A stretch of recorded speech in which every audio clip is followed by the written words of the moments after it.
Chapter 12 Disclaimer Integral J.K. Rowling derivative equals 11 books, 8 movies, and a whole lot of money. None of it mine. Chapter 12 You actually managed to prank Fred and George Weasley, Alicia Spinnet said. The Arithmancy study group was laughing as loudly as Madame Pince would let them get away with, as Hermione recounted the story. It worked even better than I expected, she said happily. It was pure luck that they got swarmed by gypsy moths up there. Hermione, I take back everything I said about mapping the castle being a silly idea, Roger said. That is awesome.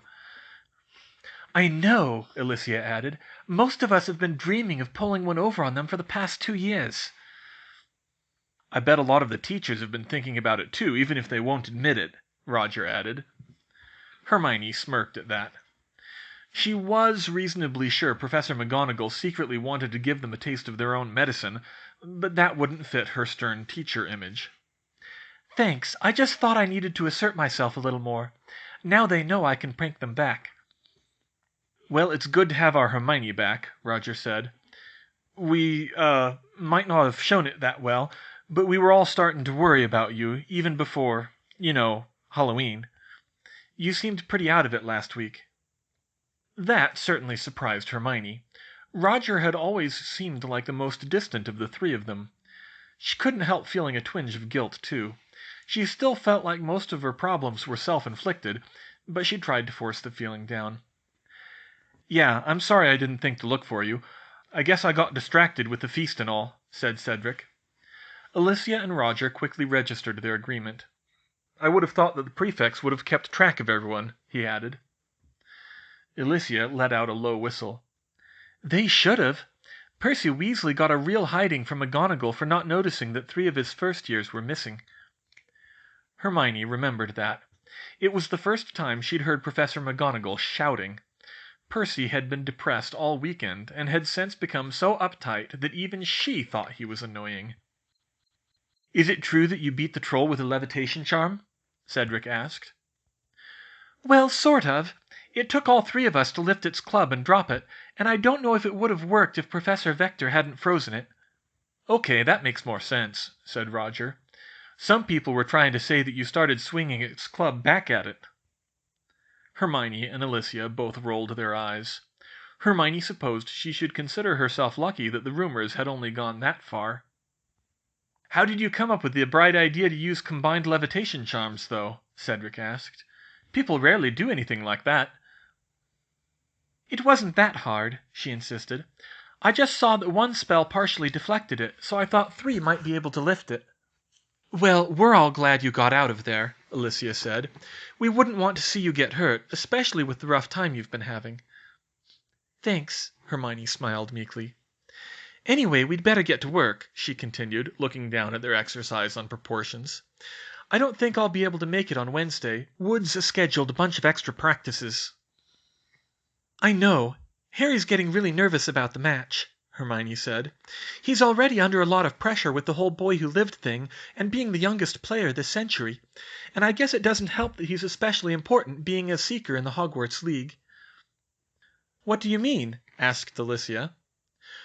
Well, since the Seeker almost always wins the game, having the snitch only really makes sense in a tournament context where there are a lot of games and the actual scores matter. In the Hogwarts Quidditch Cup, each house only plays 3 games per year, which makes the whole thing extremely Seeker-dominated. The others stared at her, open-mouthed. What? Isn't that obvious? Cedric cleared his throat. Sorry, Hermione. It's just that we didn't think you even liked Quidditch. And for a minute there, you sounded like a sports writer or something.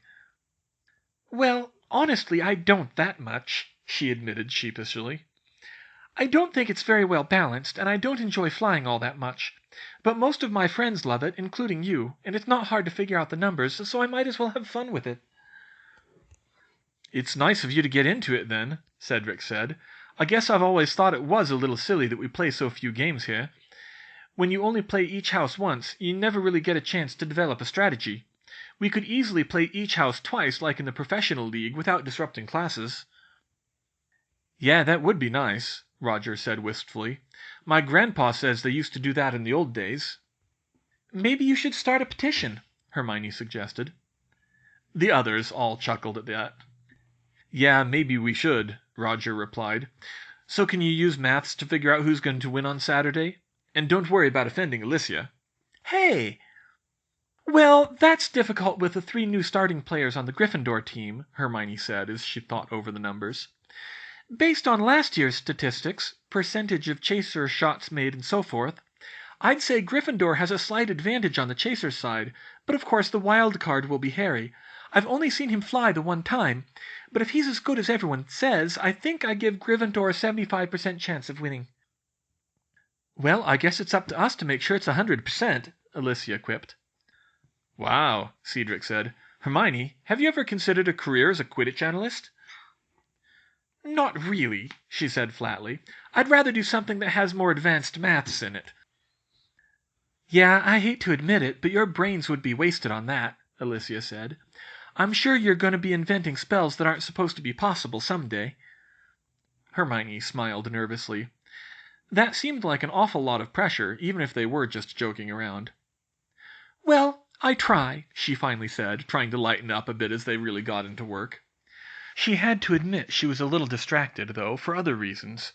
For as they worked, she found her thoughts wandering back to the letter she was writing to her parents, which now stood at 4 pages and counting. It was hard work, and she was sure she still wouldn't be able to finish tonight, but she would get there eventually. Daniel and Emma Granger had been a little concerned when no owl arrived Monday with a letter from their daughter, especially after last week's distressed note. Still, she might just have been revising for an exam or something. When Monday stretched to Tuesday, and Tuesday stretched into Wednesday, they became more concerned. They wanted to say perhaps Hermione had just missed a week, but it was hard to say it, knowing how hard a time she was having. Finally, on Thursday morning, they got a shock when not one, but 2 owls showed up at their kitchen window. One was carrying a small letter in an official Hogwarts envelope and addressed in emerald green ink. But Emma set that one aside for a moment because she was more interested in the second letter, addressed with "Mum and Dad" in their daughter's neat handwriting. But this was by far the fattest envelope Hermione had sent them, and when Emma opened it on the kitchen table, pages and pages of parchment spilt out, obviously written over several days and at least as many moods. Some of them were written in her usual tidy script, while others were roughly scribbled and tear-stained and everywhere in between. "Oh my!" she exclaimed. "Whoa, what happened?" Dan said. "This is either a really good sign or a really bad sign." She organized the pages to find the top one and started to read with growing apprehension. "Dear Mum and Dad, I'm sorry I didn't get this letter to you on time. This is going to be really hard for me to write, and I know it's going to be hard for you to read, too. You're going to want to sit down for this and make an extra strong cup of tea. I was really afraid to tell you all this stuff because I know how you'll react. I was going to just hide it and pretend it didn't happen. I really wanted to, but Professor Vector told me how she'd seen Muggleborns keep things from their families back in the war, and grow apart from them, and lose all contact with them, and how much it hurt them, and I don't want that. I don't think I could bear it without you here to support me. So please, just hear me out. I know it's going to sound bad, but it turned out better than I ever could have hoped. It turns out I was all wrong about Harry Potter and Ron Weasley. Actually, I was all wrong about a lot of things. You know, they say when times get rough, you learn who your real friends are, but even I'm surprised that I've got so many. Sorry, I know I'm rambling. It's just so hard to think in a straight line right now. But anyway, what happened was..." Dan and Emma held each other close and took turns reading each time one of their voices gave out as they saw their daughter's trials and tribulations unfold over the next 10 pages. It was clear that she hadn't told them half of what was going on, and they could understand why as it got darker and darker. If the length of this letter was any indication, though, she wasn't holding anything back anymore. She told them about how she was being bullied and called racial slurs by that pureblood Malfoy, How the Weasley twins messed around and caused her trouble and generally made her nervous. How creepy the divination teacher was. How she was feeling like she couldn't relate to her classmates. About how she had withdrawn into herself and made things that much worse for herself. How she couldn't sleep, couldn't focus, and felt like everything was slowly crumbling out from under her. And finally how Ron's words on Halloween had been her breaking point, and she spent the entire day crying in the bathroom. All of that was bad enough, but that was just the opening act before her letter took a turn to the plot of a horror film. Dan and Emma staggered out to the living room and collapsed on the sofa together as they read the news that their daughter had very nearly died that day. More than that, she told them in graphic detail just what a mountain troll looked like and smelled like, followed by a blow-by-blow account of being cornered by it in the bathroom, being saved by Harry and Ron, whom she hadn't been getting along with at all, and by Professor Vector, whom she made sound like some kind of mythical warrior, and a little clever spell work on her own part, and finally being mobbed by all the worried friends she had been ignoring when she got back to safety. And then, just as an afterthought, she mentioned that the school was keeping a giant three-headed dog on the 3rd floor to guard something, but she didn't think that was such a big deal anymore. Look, I know that right now you're going to be completely freaking out and probably looking for the literature from Beauxbatons to transfer me right away. But please don't. I've only just now realized how many friends I have, and how much I love it here, ridiculous non-Euclidean geometry and stupid pureblood politics and all, and I don't want to go. After everything that happened, I think all I really needed was to get more sleep and lighten up a bit and quit being so hard on myself about everything. Even Harry and Ron are a lot better than I thought now that I've really talked to them. Ron apologized on his own for what he said, and he even tried to turn down the points for saving me. He's still kind of a git, but he usually comes around before too long. And Harry, well, I'm not quite sure what's going on with Harry. It sounds like he's had a rough time at home, but he usually gets along with the other Gryffindors pretty well. Hogwarts really isn't that dangerous either. All the professors have been saying dangerous creatures almost never get into the castle, and no student has died here since 1943, and I did the math, and that's probably better than most Muggle schools. I wrote it out on the back. It's not like an evil psychopath sneaks in and tries to kill somebody every year or something. I'm sorry for scaring you like this, but I was really worried about what to say to you, and after I talked to Professor Vector, I just had to get it all down. I hope you can understand how I'm feeling. I really do want to stay here, so please give Hogwarts another chance. Love from Hermione. They turned the last page of the letter over to see that, sure enough, Hermione had used her limited actuarial knowledge and some algebra to try to prove that living in Hogwarts was safer than living in the Muggle world. Dan and Emma gave a pair of tight smiles to see that a near-death experience hadn't blunted their little number file's wits. I can't believe, Emma whispered tearily. It's a lot to take in, Dan said, shaking his head. I'm almost not sure whether to be more worried about her being attacked by a troll, or her reaction to being attacked by a troll. Well, it's good she's made so many friends. It's amazing, really, but... Emma shook her own head frantically. What was she saying? Her daughter had nearly been killed, and she started liking the place more? She'd gone mad. The whole world had gone mad. Emma, where's the other letter? She closed her eyes and remembered. Still in the kitchen. You think it's related? Why wouldn't it be? I'll go get it. He squeezed her shoulders gently and slowly lifted himself off the sofa. Returning a moment later with the official-looking envelope, he opened it and began to read. Dear Mr. and Mrs. Granger, I would like to let you know that I have every reason to believe that everything your daughter wrote in her letter is true and more or less complete. I wanted to inform you of what I know of the situation. On Halloween night, a mountain troll from the colony that lives to the north of the grounds got into the passages under the school from the ravine due to a mistake on the part of the defense professor, Quirinus Quirrell. Professor Quirrell discovered his mistake and alerted the school during the Halloween feast. I know that Hermione had missed class that day, and I did not see her at the feast, so I immediately found out where she was from her roommates and went to find her. I believed her classmates, Harry Potter and Ronald Weasley, did save Hermione from the troll, if ineptly. When I arrived at the scene, I got all three of them out of harm's way as quickly as possible. While first years would not be able to handle one, it is relatively simple to stop a troll long enough to escape it. I want to assure you that your daughter is safe and whole, and in as good of spirits as can be expected under these circumstances.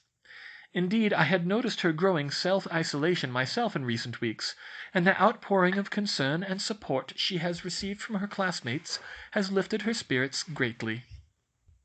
I also want to assure you that these events are definitely not usual for Hogwarts.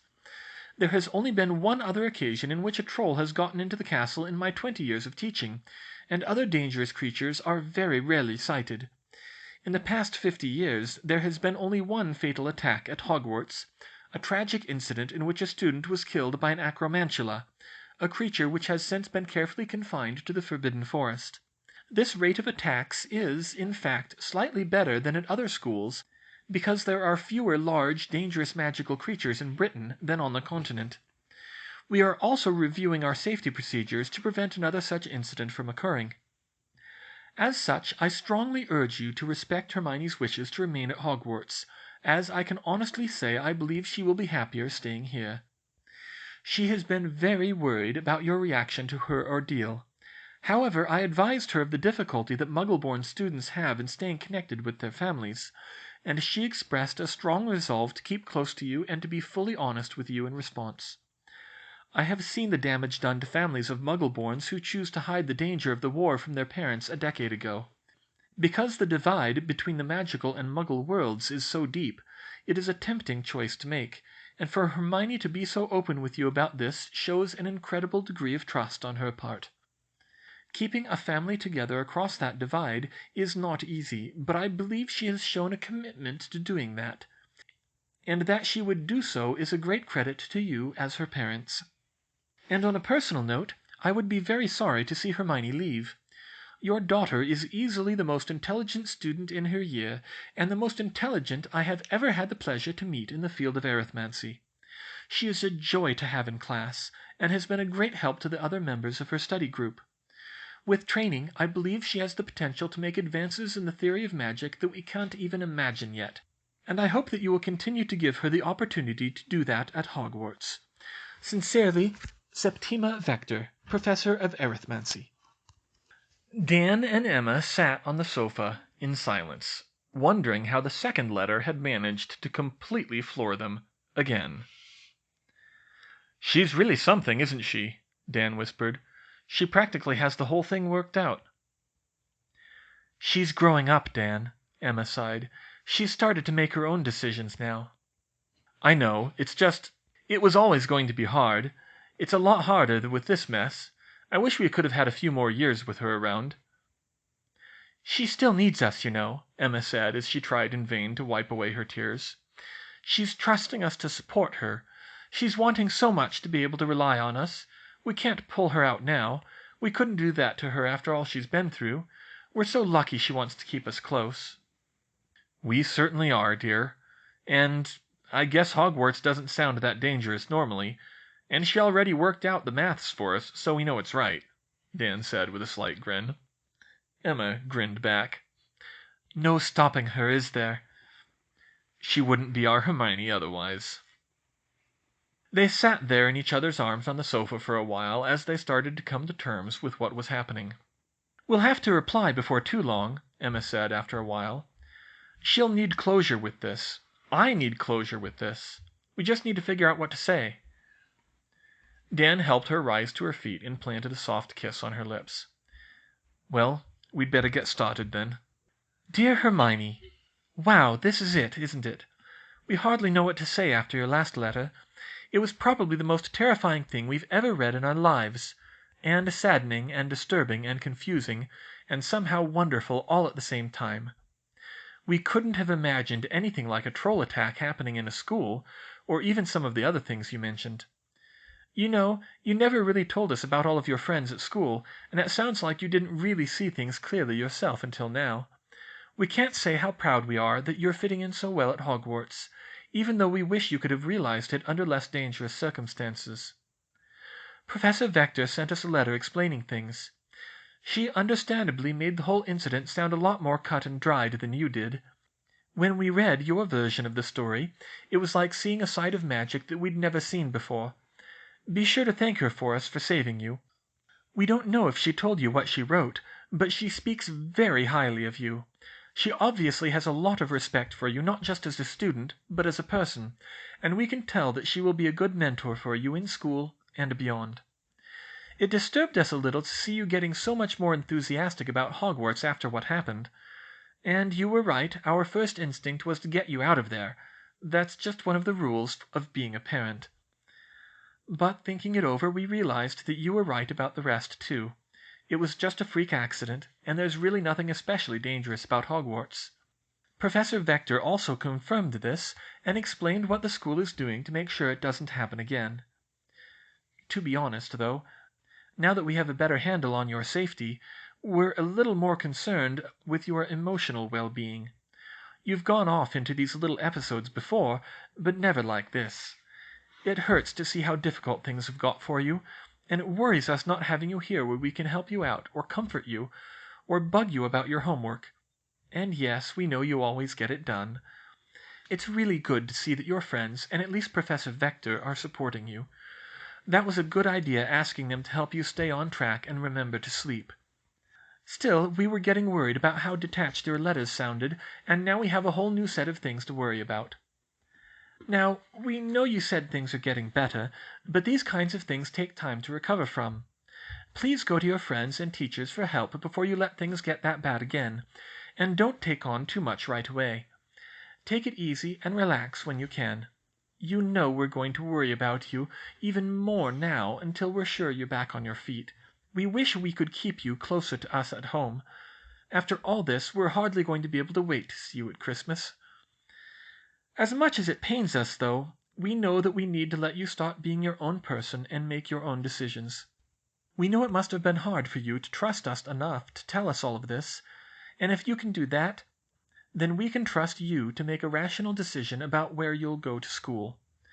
It's wonderful to see you growing into such a strong, thoughtful, and brilliant young woman, and we know you'll find the right path for yourself as long as you surround yourself with people who truly care about you.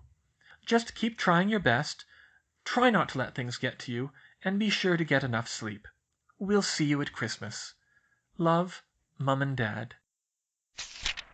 Harry wore an obvious look of concern as Hermione set down her letter, and he saw her tear-stricken face. "Hey, Hermione, is something wrong?" he asked tentatively. "No," she squeaked, smiling wistfully. "Nothing is wrong. Nothing at all."